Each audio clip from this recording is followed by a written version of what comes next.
제가 하나님 말씀 읽겠습니다. 사무엘상 1장 1절로부터 18절입니다. 에브라임 산지 라마다임 소빔에 에브라임 사람 엘가나라 하는 사람이 있었으니 그는 여로함의 아들이요 엘리의 손자요 도후의 증손이요 숲의 현손이더라. 그에게 두 아내가 있었으니 한 사람의 이름은 한나요 한 사람의 이름은 분인나라. 분인나에게는 자식이 있고 한나에게는 자식이 없었더라.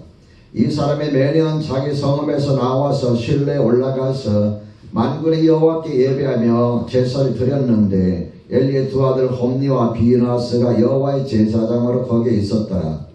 엘가나가 제사를 드리는 나엘은 제물의 분깃을 그의 아내 분인나와 그의 모든 자녀에게 주고 한나에게는 갑절을 주니 이는 그를 사랑함이라. 그러나 여호와께서 그에게 임신하지 못하게 하시니 여호와께서 그에게 임신하지 못하게 하심으로 그의 적수인 분인나가 그를 심히 격분하게 하여 괴롭게 하더라.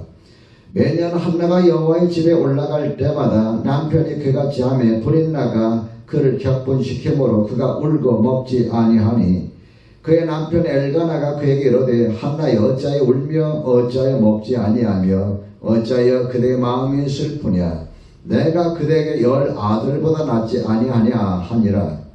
그들이 실로에서 먹고 마신 후에 한나가 일어나니 그때 제사장 엘리는 여호와의 전 문설주 곁 의자에 앉아 있더라. 한나가 마음에 괴로워서 여호와께 기도하고 통곡하며 서원하여 이르되 만군의 여호와여 만일 주의 여종의 고통을 돌보시고 나를 기억하사 주의 여종을 잊지 아니하시고 주의 여종에게 아들을 주시면 내가 그의 평생에 그를 여호와께 드리고 삽돌을 그의 머리에 대지 아니하겠나이다. 그가 여호와 앞에 오래 기도하는 동안에 엘리가 그의 입을 주목한즉 한나가 속으로 말하며 입술만 움직이고 음성은 들리지 아니하므로 엘리는 그가 취한 줄로 생각한지라.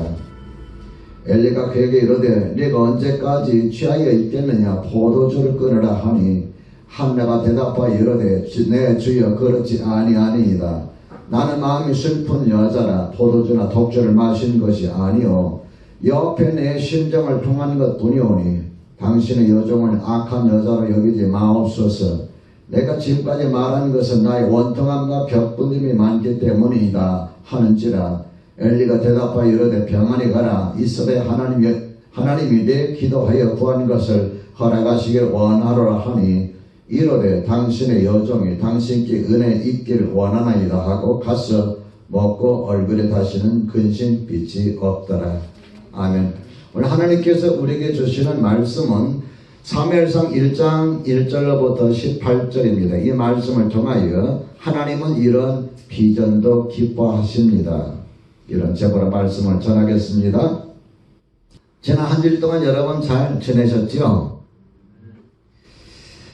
오래전 제가 비전 설교를 연속적으로 하던 중에 언젠가 우리 교회 집사님이 제게 이런 이야기를 한 생각이 납니다. 목사님의 비전 설교를 들으면서 예전에 목사님의 비전이 얼마나 컸을까 머릿속으로 그려보았습니다. 그래서 저는 목사님이 비전이 이루어질 수 있도록 기도하겠습니다. 이 말씀을 하신 분이 누군지 지금 잘 기억은 안 나지만은 혹시 말씀하신 분 중에 지금도 계속 기도하고 계시나요? 기도하고 계시는 줄 믿습니다. 여러분 제 마음에는 아직도 비전이 꿈틀거리고 있음을 기억하시기 바랍니다. 비전은 저를 지탱해주는 힘입니다. 그것 때문에 지금까지 어렵고 힘들었을지라도 여태까지 잘 버텨오지 않았나 이런 생각을 합니다. 오늘 본문의 배경을 살펴보면 한나의 결혼 생활 이야기입니다. 한나는 엘가나라고 하는 사람과 결혼했는데 아이를 낳지 못했습니다. 지금은 뭐 결혼해도 아이를 낳지 않고 사는 부부들이 많은데 당시 이스라엘 사회는 자식을 낳지 못한 것 자체가 하나님의 저주로 여겼을 정도입니다. 우리나라도 얼마 전까지만 해도 아이를 낳지 못하면 7가지 죄악 중에 하나다, 7가지약이다. 그래서 어떤 아내들은 쫓겨나서 이렇게 가기도 하고 그랬었습니다. 아이를 낳지 못하는 한나의 삶 속에 어느 날 분인나라고 하는 여자가 등장하게 되죠. 그녀에게 불행이 시작되는 순간이었습니다. 날이 갈수록 결혼 생활은 불행의 늪으로 점점 빠져 들어갔습니다. 그런데 하나님은 이런 한나의 불행한 삶을 통해서 놀라운 일들을 이루어 가시는 것을 우리가 오늘 본문을 통해서 볼 수가 있습니다. 하나님은 이런 비전도 기뻐하십니다. 이런 제목으로 말씀을 전할 건데요. 하나님께서는 우리에게 주시는 메시지는 세 가지입니다. 첫째로 불행은 비전의 끝이 아니라 시작이라는 겁니다. 불행은 비전의 끝이 아니라 시작이다. 두 번째로는 비전을 이루기 위해서는 반드시 열정을 가져야만 한다. 그리고 셋째로는 기도로 비전을 이루는 열정을 불러일으켜야 한다. 이 세 가지 메시지를 전하도록 하겠습니다. 한나가 살던 시대에는 엘리라고 하는 제사장의 영적 지도자 역할을 하고 있었습니다만은 이 엘리는 영적으로나 육적으로나 눈이 어두워서 백성을 잘 지도하지 못하고 있었습니다. 그러다 보니까 백성들뿐만 아니라 성직자들이라고 하는 그 성직자들도 심각한 죄악에 노출되어 있었어요. 그래서 이 시기를 저는 영적 암흑기라고 이렇게 부르고 싶습니다. 이런 시기에 백성들을 영적으로 이끌어갈 새로운 지도자가 절실히 필요했었습니다. 그런데 하나님께서는 뜻밖의 한 사람을 통해서 그들을 이끌어 가시는데 그 주인공이 바로 불행했다고 생각하는 한 여인 한나라고 하는 여성을 통해서 그 불행한 시대를 이끌어가게 된다는 거예요. 하나님은 한나의 불행한 삶을 통해서 어떻게 놀랍고도 새로운 일을 진행하시는지 오늘 본문을 통해서 여러분과 함께 은혜를 나누고자 합니다.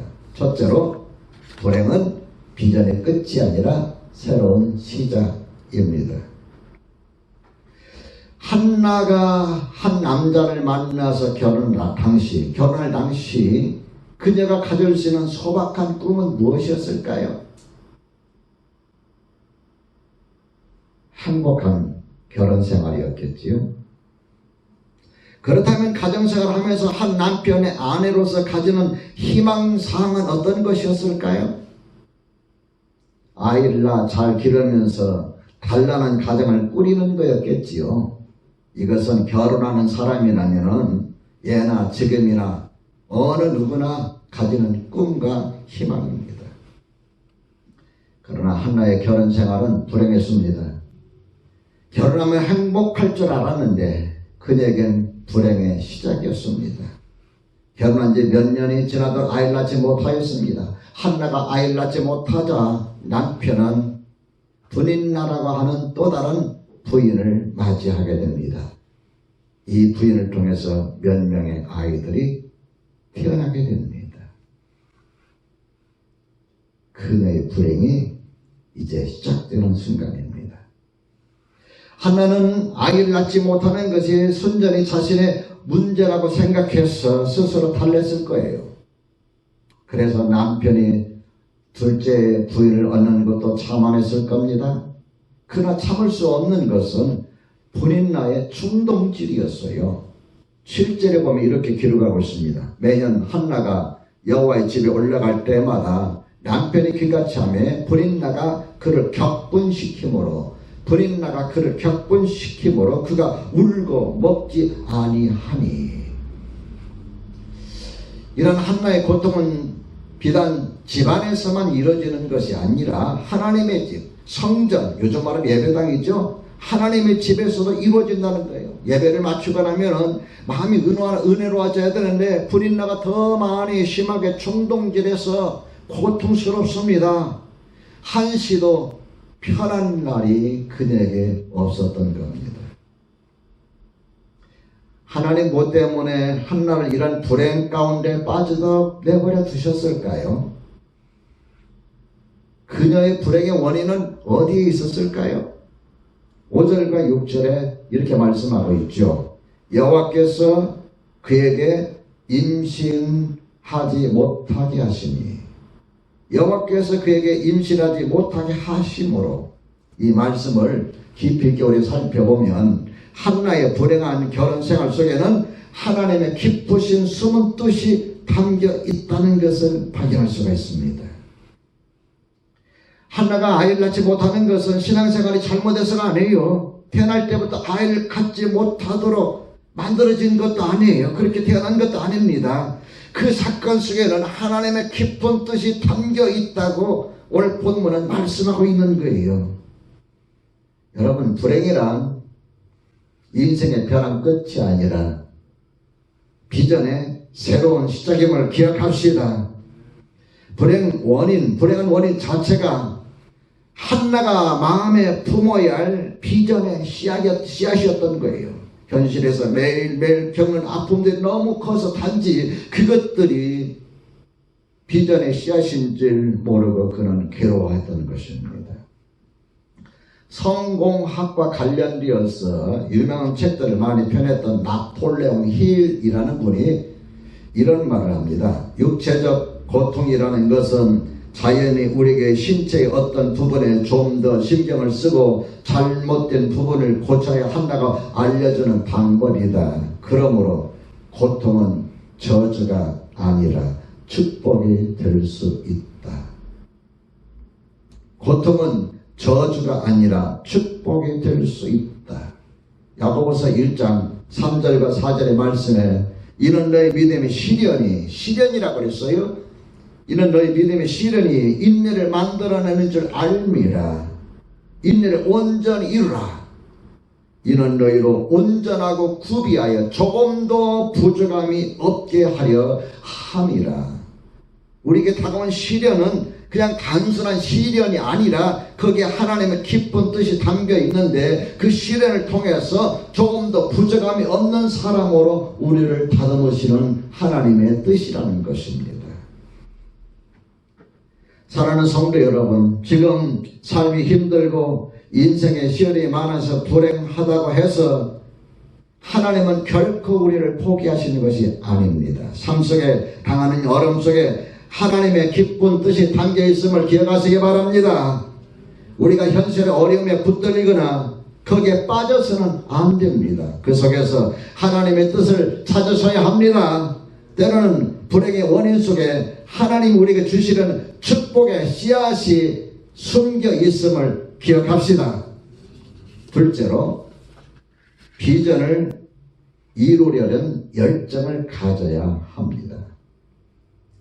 우리 주위를 이렇게 살펴보면은 헛된 꿈만 꾸는 꿈쟁이들이 참 많아요. 헛된 꿈만 꾸는 꿈쟁이들이 참 많아요. 비전을 소유한 사람 그리 많지 않아 보입니다. 목사님, 꿈쟁이와 비전의 소유자는 어떻게 다릅니까? 라고 묻는다면 딱 한마디로 열정입니다. 열정의 차이. 꿈쟁이들은 단지 꿈만 꿔요. 그저 좋은 날 오기만을 기다리며 헛된 꿈만 꿉니다. 꿈을 이루기 위해서 아무런 일도 하려 하지 않기 때문에 아무런 일도 일어나지 않습니다. 나는 꿈쟁인가 나는 비전의 사람인가 알려면 내가 이루려고 하는 일에 얼마나 열정이 있는가, 얼마만큼 열정을 가지고 있는가, 얼마만큼 열정을 쏟고 있는가, 그것을 점검해 보면 꿈쟁이인지 비전의 사람인지를 알 수가 있습니다. 열정은 비전의 씨앗을 싹 틔우는 생명력과 같습니다. 열정은 불행을 넘어서게 하는 힘이 있습니다. 비전을 향한 열정을 가진 사람은 아무리 어려움이 와도 주저하지 않거나 좌절하지 않습니다. 지난번에 여러분 제가 어몽길 씨에 대한 이야기를 드린 적이 있죠. 세계 최초 8,000m 16좌 완등한 산악인, 세계 최초 16좌 제일 높은 곳 16군데를 완전히 정복한 산악인, 그런 절망적인 상황 속에서도 몇 프로라고 그랬어요? 1%의 가능성을 찾았다고 했어요. 절망적인 성에서 1%의 가능성만 있어도 이 열정을 가진 사람은 가능성이 많은 게 아니라 1%만 있어도 덤빈다 그 말이에요. 셀러리맨의 성공 신화라 불리는 이치옥 회장이 들려주는 성공의 4가지 조건이 있는데요. 첫째, 겸손. 둘째, 자기 확신. 그리고 셋째, 따뜻한 배려. 우리가 진짜 사람들에게 존경받는 사람, 성공한 사람들이 되려면은 그 돈이나 많이 버는 이런 부자들 말고 사람들로부터 존경받는 성공하는 사람, 그런 사람이 되려면은 첫째, 겸손해야 된다. 되게 돈 많은 사람들은 겸손하지 못해요. 다 무시해요. 둘째, 자기 확신. 어떤 상황 속에서 확신을 저버리지 않습니다. 셋째, 따뜻한 배려. 따뜻한 배려라는 상대방을 위한 거 아닙니까? 그리고 넷째로는 열정입니다. 우리의 삶의 열정이 얼마나 중요한지 그는 이렇게 말하고 있어요. 나의 열정이 나의 운명을 결정한다. 나의 열정이 나의 운명을 결정한다. 사랑하는 성도 여러분, 비전을 향한 열정은 앞으로 나아가기에는 엄청난 힘이 있어요. 열정은 마치 증기기관과도 같아요. 제가 중학교, 고등학교 때 기차 통학을 했는데 그 당시에 기차는 어떤 거냐면 디젤이 아닙니다. 요즘에 디젤이 아니라 전기잖아요. 그전엔 디젤이었고 그전에는 뭐였습니까? 석탄 때는 증기기관차였어요. 그래서 높은 언덕 올라가려면 참 힘겹게 올라가요. 그래서 직구전 학생들은 그 언덕을 올라갈 때 되면은 아침이든지 저녁이든지 기차에서 뛰어내려가지고 옆에 밭에 가서 고구마를 캐기도 하고 그 다음에 또 무를 뽑아오기도 하고 그랬어요. 얼른 내려가지고 뛰어가가지고 싹 뽑아가지고 다시 기차 탔어요. 지금은 나쁜 짓이지만 그 당시에는 재미삼아 장난삼아 했어요. 그래서 그걸 뽑아 먹기도 하고 그랬습니다. 그 정도로 증기관처럼 힘들게 올라갔는데요. 이 증기기관 개발되고 발명한 사람이 제임스 와트입니다. 이 증기기관이 18세기와 19세기 산업혁명을 가져올 정도로 엄청난 변화의 바람을 불 겁니다. 예를 들어서 도시나 노를 저어서 움직이던 배가 증기선으로 바뀌고 말이나 소가 끌던 수레가 증기기관차로 바뀌고 물의 힘을 이용해서 움직이던 물레방아가 전기 터빈으로 바뀌고 그러면서 엄청난 산업혁명을 불러오게 돼요.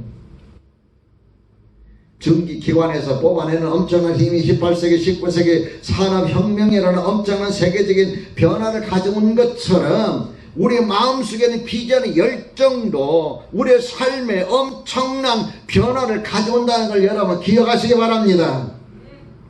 자, 우리 11절 말씀을 한번 읽어볼까요? 11절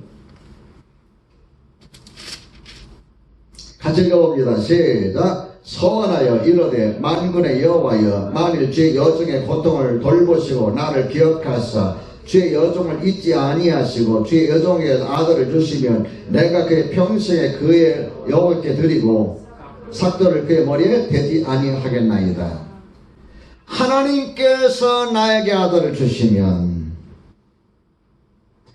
여러분 11절의 말씀 속에는 불행한 결혼 생활 속에서도 한나에게는 한 가지 희망 섞인 비전이 있었어요. 그게 뭐냐면 만일 나에게 아들을 주시면, 나에게 만일 아들을 주시면 그 아이를 거룩하게 구별해 하나님께 바치겠습니다. 이것은 아이를 낳지 못하는 한 여인의 단순한 희망이지만 그 아이를 낳지 못한다는 그 첫째를 포기하지 않았어요. 포기하지 않는 것, 이것이 바로 열정이에요. 하나님 이런 뜨거운 한나의 가슴 속에 비전의 씨앗을 심으시는 거예요. 로마서 8장 32절의 말씀 보면 이렇게 말하고 있습니다. 자기 아들 아끼지 아니하시고 우리 모든 사람을 위하여 내어주시니가 어찌 그 아들과 함께 모든 것을 우리에게 은사로, 아들을 주신 하나님께서 어찌 그 모든 것을 우리에게 은사로 선물로 주지 않으시겠느냐. 하나님은 아들까지도 아낌없이 우리에게 주신 분입니다. 이 하나님 무엇이 아까워서 여러분의 필요를 도와주지 않으실까요? 사랑하는 성도 여러분, 불행하다고 느껴지는 상황 속에서도 비전을 포기하지 않는다면 하나님은 결코 나를 포기하지 않으십니다. 하나님은 우리의 죄를 용서하시려고 사망에서 심판에서 건져주시려고 그의 아들이신 예수는 십자가에 못 박아 죽게 하셨어요. 그래서 여러분과 저에게는 영원한 생명을 주셨고 천국의 소망까지 주셨습니다. 이런 우리에게 소망을 주신 우리 주님을 붙드실 때에 주님께서는 여러분 마음에 희망을 주시고 장래에 대한 비전이 싹트도록 이끄시는 걸 기억합시다. 셋째로, 간절한 기도로 열정을 불러일으켜야 합니다. 아무리 좋은 비전이라 할지라도 열정이 없는 비전은 아무런 의미가 없어요. 헛된 꿈에 불과합니다. 물거품이에요. 물거품이 되었다 그러잖아요. 아무리 위대한 비전이라 할지라도 열정이 없으면 아무런 일도 일어나지 않습니다. 비전이 비록 보잘것없고 작고 소박하다 할지라도 거기에 열정이 있다면 그 비전은 놀라운 결과를 가져오게 만듭니다. 여러분, 하나의 비전은 지극히 작고 소박해요. 나에게 아들을 주시면, 여러분 다 자식 있잖아요. 아들이든 딸이든 있잖아요. 나에게 아들을 주시면 뭐라고 됐을까요? 강남의 최고 영재 교육을 통해서 1등 아들 만들겠습니다. 그런 다음에 최고의 자리에, CEO의 자리에 오르도록 출세시키겠습니다. 똑똑한 아이 키워서 똑똑한 일꾼 만들겠습니다. 그랬을까요? 아니에요. 하나의 비전이었을까요? 대개 보면은 하나님 나에게 자식을 주면은 잘 키워서 근데 어떻게 하겠다는 거예요. 근데 하나는 단순해서 아들을 주시면, 아이를 주시면 내가 그 아이를 여호와께 드리겠나이다, 바치겠나이다. 하나는 아들 한 번 낳아보는 것이 꿈이었고 단지 그것으로 만족하겠다는 거예요. 아이를 하나님 주시면은 그걸 거룩하게 구별해 바치는 것이 그의 희망사항이었어요. 간절한 소원이었어요. 그 아들을 평생 구별된 하나님의 종이 되어서 하나님을 열심히 섬기는 모습을 보면서 만족하겠다는 거예요. 여기에 비전이라는 말 붙이기 참 어려울 정도예요. 너무너무 소박하고 너무너무 작고 그러잖아요. 아들을 주시면, 딸을 주시면. 그러나 한나에게는 이것마저도 불가능한 문제였어요. 그래서 한나가 자신의 불행한 상황을 극복하기 위해서 어떻게 했습니까? 택한 것이 기도였습니다. 어떤 문제에 부딪혔을 때 기도한다. 옆에서 보면 참 안타깝기도 하고 측은하기도 하고 불쌍하기도 하고 가련하기도 하고 능력이 저것밖에 안 되나 그렇게 생각할 수도 있지만 아무런 대책도 없으니까 그렇게 판단할 수도 있지만 한나는 역시 그런 상황이었어요. 아이를 낳을 수가 없으니까 분인나에게서는 아이를 낳는데 아이가 생겨서 낳는데 자기는 아이를 못 낳는 거 아니에요. 그래서 아이를 주시면, 자 10절 말씀을 다시 한번 볼까요? 읽어봅니다. 시작. 한나가 마음이 괴로워서 여호와께 기도하고 통곡하며 12절에 보면은 그가 여호와 앞에 오래 기도하는 동안에 너무너무 괴로워서 통곡하며 기도하는데 그냥 통곡하는 것이 오랫동안 그렇게 기도했다 그 말이에요. 얼마나 한이 맺혔으면, 아들 한번 낳아보는 것이 얼마나 큰 희망사항이었으면 그렇게 오랫동안 기도했을까요? 나는 마음이 슬픈 여자라 포도주나 독주를 마신 것이 아니요 여호와 앞에 내 심정을 통한 것뿐이오니. 엘리가 기도가 돌아가는 한나에게 아니 술을 마셨으면 집에서 마시지 어디 여기까지 오셔가지고 술 주정을 하십니까? 아닙니다. 나는 마음이 슬픈 여자입니다. 그래서 포도주나 독주를 마신 것이 아니요 옆에 내 심정을 통한 것일 뿐이오니 당신의 여정을 악한 여자로 나쁜 여자로 보지 마옵소서. 내가 지금까지 말한 것은 나의 원통함과 격분됨이 많기 때문입니다. 그녀를 절망해서 어둠의 구덩이에서 불행의 늪에서 건져낼 수 있었던 유일한 방법이 무엇이었느냐? 기도, 간절한 기도, 통곡하며 하는 기도였습니다. 기도는 꺼져가는 비전을 되살리는 힘이 있습니다. 꿈과 희망과 비전을 향한 열정을 불러일으키는 뜨거움이 있습니다. 우리를 실패해서 성공을 이끌어가는 놀라운 추진력이 있다는 걸 기억합시다. 사랑하는 성도 여러분, 여러분 중에 혹시 나는 한나보다 더 불행하다 이렇게 생각하시는 분은 안 계시겠지요? 행여 불행의 늪에 빠져서 낙심하며 살아가는 분은 안 계십니까? 장래 꿈도 희망도 비전도 다 포기한 채 살아가는 분은 안 계십니까? 18절을 봅니다. 당신의 여종이 당신께 은혜 있기를 원하나이다 하고 가서 얼굴에 뭐가 없었다 그랬어요? 다시는 뭐가 없었다? 근심, 수색이 없었다. 슬픈 빛이 없었다. 한나의 얼굴과 간을 연하여서 얼굴에 다시는 수색이 슬픈 빛이 없다고 말했습니다.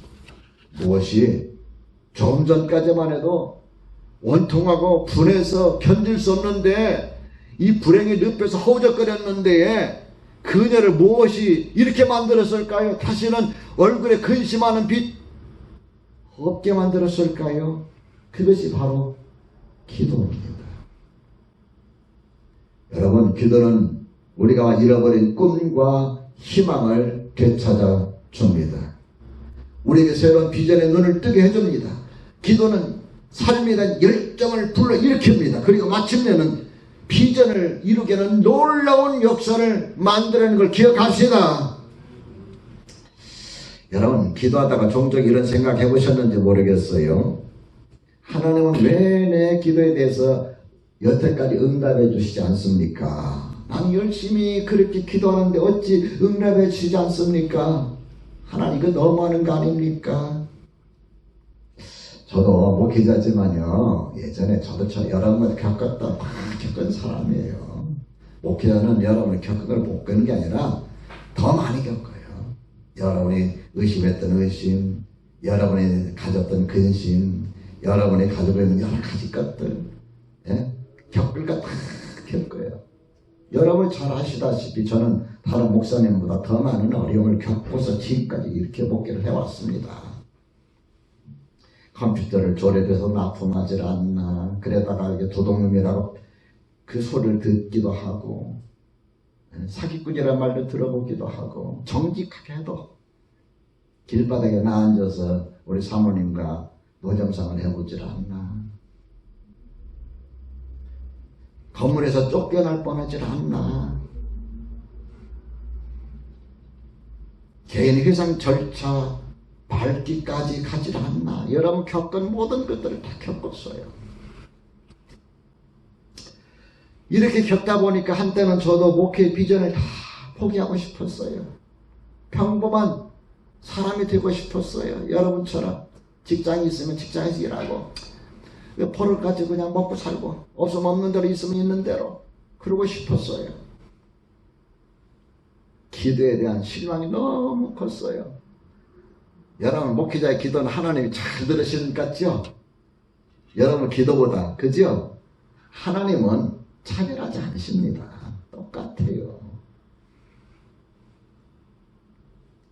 기도에도 이루어지지 않는 게 있어서 너무나 오랫동안 응답하지 않으시고 침묵만 하셨어.